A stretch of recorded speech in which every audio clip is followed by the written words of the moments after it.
जय जय श्री राधे श्याम। सभी का स्वागत है कृष्णा डिवोशन चैनल पर। और आज हम लिसन करेंगे माघ मास महात्म्य अध्याय 18वां। तो चलिए लिसन करते हैं।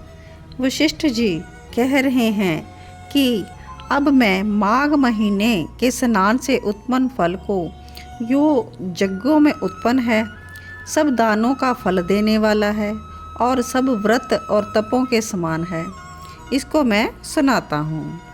तो माघ स्नान से मनुष्यगण पवित्र हो, दोनों यानी कि मातृकुल और पितृकुल के पितरों सहित स्वेच्छाचारी उत्तम सुंदर विमानों पर चढ़कर स्वर्ग को जाते हैं।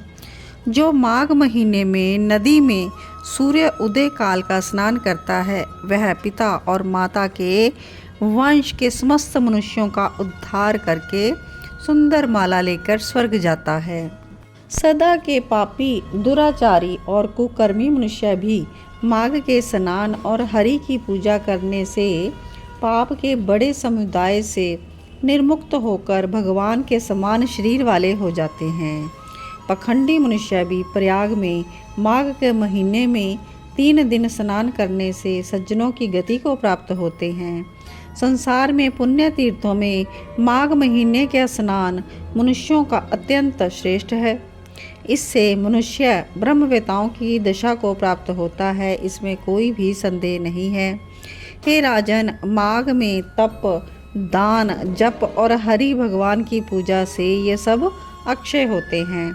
माघ के स्नान समय अन्नदान करने वाला स्वर्ग में अमृत पीता है। सुवर्ण दान करने वाला इंद्र के पास जाता है। दीपक, अग्नि और वस्त्र दान वाला मनुष्य कांति युक्त हो सूर्यलोक में वास करता है। माघ में स्नान करके जो भगवान की पूजा करते हैं वे स्वर्ग से लौटकर राजा होते हैं और दिव्य, स्वरूपवान, भाग्यवान, मधुर बोलने वाले, धर्मयुक्त, बड़े धनी और 100 वर्ष की आयु वाले होते हैं। शरीर, वाणी और मन से जाने या बिना जाने हुए संपूर्ण पाप किसी उत्तम तीर्थ में माघ के महीने में स्नान करने से नष्ट हो जाते हैं। गंधर्व की कन्या पुराने समय में राजा के शाप से पाप के फल को भोगती हुई लोमेश ऋषि के वचन से माघ महीने के स्नान कर पाप से छूट गई थी। तो राजा दिलीप ने जब यह सुना तो बड़ी श्रद्धा से उन्होंने पूछा, हे भगवान, कन्याओं को कहाँ से शाप मिला? वे कन्याएं किसकी थी? उनके क्या नाम थे? क्या उम्र थी? किस तरह वे लोमेश ऋषि के वाक्य से पिशाची शाप से मुक्त हुई? उन्होंने माघ महीने में कहाँ स्नान किया और कितनी संख्या में थी?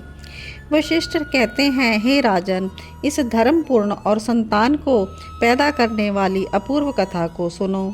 सुख संगीत नाम के गंधर्व की कन्या विमोहिनी थी। सुशील की कन्या सुशीला, स्वर वेदी की कन्या सुस्वरा, चंद्रकांत की कन्या सुतारा तथा सुप्रभ की कन्या चंद्रिका थी। हे राजन, ये सुंदर नाम इन अप्सराओं के थे। ये 5 कन्याएं नित्य भोग करने वाली स्त्रियों के समान सदैव शोभ्यमान थीं। चंद्रमा के समान स्वच्छ अमृत रस युक्त थीं। माता पिता की लाडली ये कन्याएं कुबेर के स्थान में विचरती थी। कौतुक से एक बार 5 मिलकर माघ महीने में एक जंगल से दूसरे जंगल में मंदार के फूल तोड़ती हुई गौरी की पूजा के लिए सुंदर जल वाले सरोवर पर गई। कमलों को लेकर उज्जवल स्फटिक युक्त सरोवर में स्नान कर मौन धारण किए हुए उस स्थान की सुनहरी रेत से उन्होंने उमा की मूर्ति बनाई। चंदन, कपूर, कुमकुम और सुंदर कमलों से इस मूर्ति का भक्ति के साथ पूजन करके ताल देकर नृत्य करने लगी।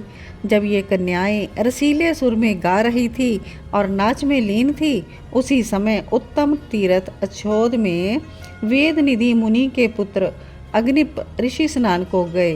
वह युवा ऋषि सुंदर मुख, कमल के समान नेत्र, सुंदर भुजाओं वाले, श्याम शोभा का, शिखा सहित वे ब्रह्मचारी दंड लिए, कामदेव के समान शोभ्यमान, सुंदर यज्ञोपवीत पहने और कमर में भी स्वर्ण की सी मूंज की करगनी पहने उस ब्राह्मण को वहाँ सरोवर तट पर देख वे कन्याएं बड़ी मुग्ध हो गई। आपस में कहने लगी, हमारे नेत्रों का कौन अतिथि है। नृत्य गान त्याग वह इसको ही देखकर उत्तेजित हो गई। ये पांचों मोहित कन्याएं देखो देखो ऐसा कहकर उस उत्तम ब्राह्मण युवा के चित्त में काम क्रीड़ा उत्पन्न करने लगी और यह अप्सराएं विचार करने लगी कि क्या यह कामदेव है या अश्विनी कुमार है, कौन गंधर्व, किन्नर या सिद्ध है, किसी ऋषि का पुत्र है या कोई श्रेष्ठ मनुष्य है। यह कोई भी हो, ब्रह्मा ने इसको हम लोगों के लिए बनाया है। गौरी हम कुमारियों के लिए इसे यहाँ लाई है। तो हे राजन, पांचों कन्याएं आपस में कह रही थी कि यह तुम्हारा वरा गया है और मुझसे वरा गया है, ऐसे तुम्हारा वरा गया वैसे मुझसे वरा गया। वहाँ पर इसके वचन को सुनकर ब्रह्मचारी ने मन में सोचा कि यहाँ तो बड़ी बाधा हो गई। ब्रह्मा, विष्णु, शिव आदि देवता और योग बल वाले ऋषि लोग भी अबलाओं की लीला से मोहित हो गए। बड़ा ही आश्चर्य है यहाँ पर। स्त्रियों के नेत्र रूपी तीक्ष्ण बाणों से किसका मन रूपी हरिण बिंद नहीं जाता। महात्माओं का कहना है कि स्त्रियों के पास रहना कष्टकारक है, इसलिए जब तक ये पास नहीं आती मैं घर ही चला जाता हूँ। जब तक ये वीरांगनाएं उसके समीप नहीं आई तो उसके पहले ही वह विप्र प्रभाव से ही अंतर्ध्यान हो गया और इस ऋषि के पुत्र के चले जाने पर ये कन्याएं आतुर होकर नेत्रों से शून्य दसों दिशाओं में देखने लगी और कहने लगी, यह तो कोई जादूगर या मायावी है जो देखते देखते विलीन हो गया। और फिर विरह की अग्नि में जलती हुई बोली, हे कांत, यह जादू की माया छोड़कर अपना दर्शन दो। क्या ब्रह्मा ने हम लोगों को बड़ा कष्ट देने के लिए ही तुम्हारी रचना की है? क्या तुम दया रहित हो? हम पर तुम्हारी रुचि नहीं है? हम पर विश्वास नहीं करते या हमारी परीक्षा ले रहे हो? क्या तुम नाचने में होशियार हो या माया में चतुर हो? क्या किसी के चित्त में घुसकर उसमें से निकलना नहीं जानते? क्या अपराधियों पर क्रोध करते हो? क्या दूसरों को धोखा देने से किसी के दुख को नहीं जानते? हे हृदेश्वर, तुम्हारे दर्शन बिना हम ना जिएंगी। फिर से तुम्हारे दर्शन की आशा से हम जी रही हैं। दया करके आप हमें शीघ्र ले चलो और अपने दर्शन देकर हमारे दुख को तुरंत दूर करो, क्योंकि सज्जन लोग किसी का विनाश नहीं देखते।